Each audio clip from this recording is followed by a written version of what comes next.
Hi guys, you find me behind the wheel of my old but trusty Mitsubishi Shogun en route to Bournemouth to pick up a Mk2 Ford Focus.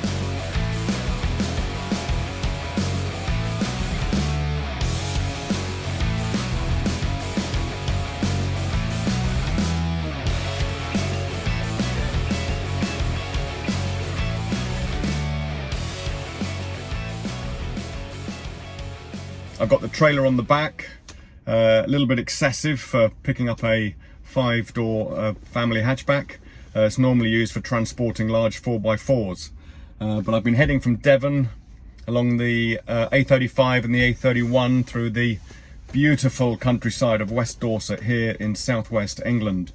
So the reason I'm picking up this Focus, it's all part of our Sahara expedition, which goes ahead next September 2025. And so in preparation for it, what we need to do is we've got hold of a vehicle for the bargain price of just £400. We're going to use it as a test vehicle and get it desert ready.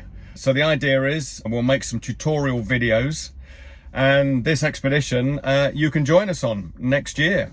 Sahara Expedition 2025 sets off in September, and yeah, all you've got to do is get a Mk1 or a Mk2 Ford Focus. On a previous video you'll have seen me explain how we came to that conclusion.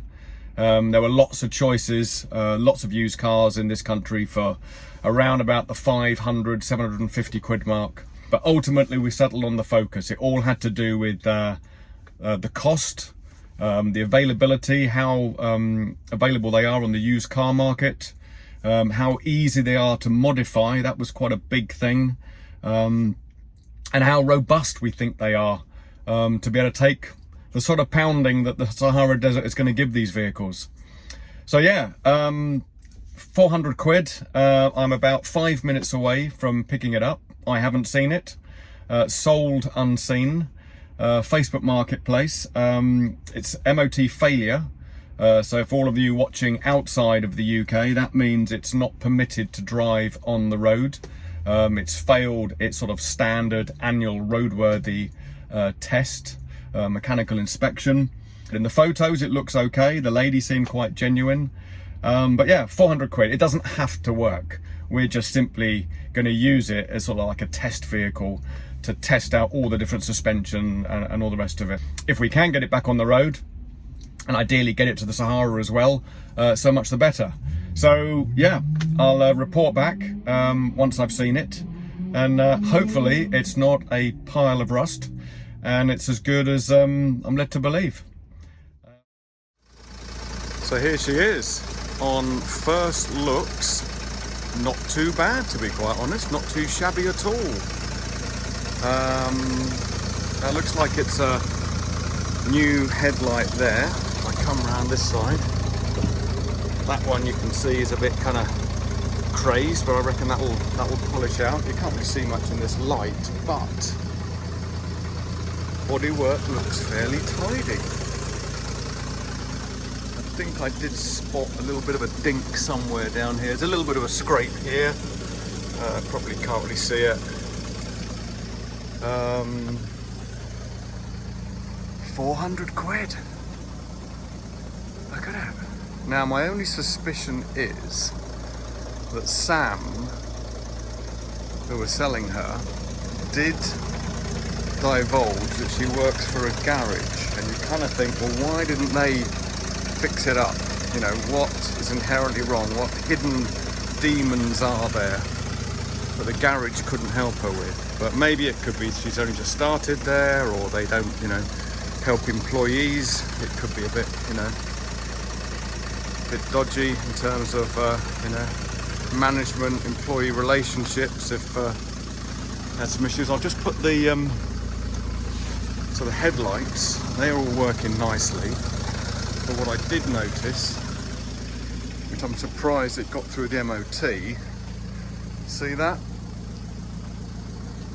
That's what it should look like. And this rear indicator comes on when you put your headlights on. So there's something wrong with the electrics there. But if it's only going to be a test vehicle, inside, all quite tidy. What's she done? Oh, I don't know. How do I work out how to... 100 and, what does that say? 168,000 miles. Supposedly the 1.8 diesel, but seats are good. Everything works. Oh, no, not so much light in the back there. You're not going to see anything there, but you know, apart from some rust somewhere, which I'm sure I'll find in broad daylight, I don't think you can go wrong. 400 quid, look at that. Absolutely fantastic. Well, I'm in a good mood at the moment. Let's see what daylight and a bit of a prod and a poke underneath divulges. But yeah, there we go, guys. That is a Mark 2.5. That's the later one with the different lights. Sort of a, it's got just the white and red, I think it is. There's no orange in the rear lights, and it's got these more stylish headlights. Now, the one thing that is notoriously bad is they have a stupid system here. There's no catch on the inside. You simply put a key in there, turn it one way and it unlocks it, and another way it releases it. Now, apparently they're prone to failure. However, I have already seen on YouTube a Ford Mondeo conversion. So you basically buy the bits, you buy the cable, the handle and the latch off a Ford Mondeo Mark, whatever it is, 5 or something. And yeah, you just swap it over and put a proper handle on the inside in the glove box somewhere. But there we go. Maybe she'll end up in the Sahara next year, who knows. Catch you later.